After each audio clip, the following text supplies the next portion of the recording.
Ce qui est dans les cieux et ce qui est sur la terre glorifie Allah. À lui la royauté et à lui les louanges, et il est omnipotent. C'est lui qui vous a créé. Parmi vous, il y a mécréants et croyants.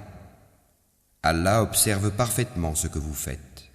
Il a créé les cieux et la terre en toute vérité, et vous a donné votre forme, et quelle belle forme il vous a donnée.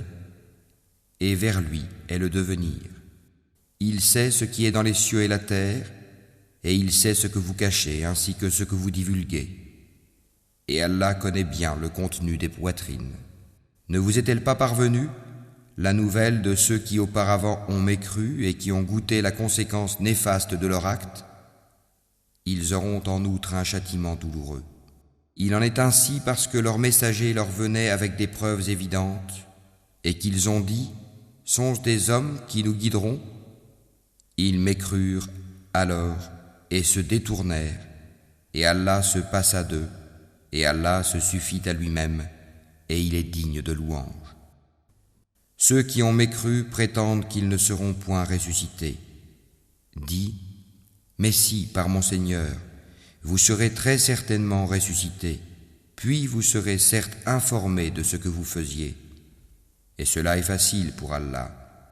Croyez en Allah donc et en son messager, ainsi qu'en la lumière, le Coran, que nous avons fait descendre. Et Allah est parfaitement connaisseur de ce que vous faites. Le jour où il vous réunira pour le jour du rassemblement, ce sera le jour de la grande perte. Et celui qui croit en Allah et accomplit les bonnes œuvres, il lui effacera ses mauvaises actions et le fera entrer dans des jardins sous lesquels coulent les ruisseaux, où ils demeureront éternellement. Voilà l'énorme succès. Et ceux qui ont mécru et traité de mensonges nos versets, ceux-là sont les gens du feu, où ils demeureront éternellement. Et quelle mauvaise destination!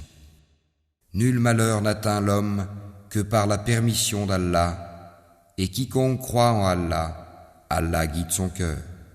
Allah est omniscient.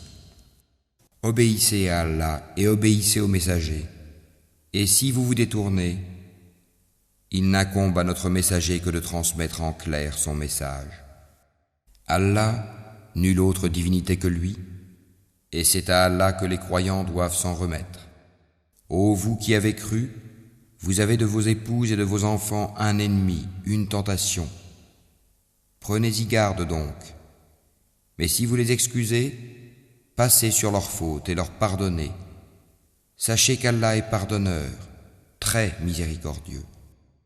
Vos biens et vos enfants ne sont qu'une tentation, alors qu'auprès d'Allah est une énorme récompense. Craignez Allah donc autant que vous pouvez, écoutez, obéissez et faites largesse. Ce sera un bien pour vous. Et quiconque a été protégé contre sa propre avidité, ceux-là sont ceux qui réussissent. Si vous faites à Allah un prêt sincère, il le multipliera pour vous et vous pardonnera. Allah cependant est très reconnaissant et indulgent.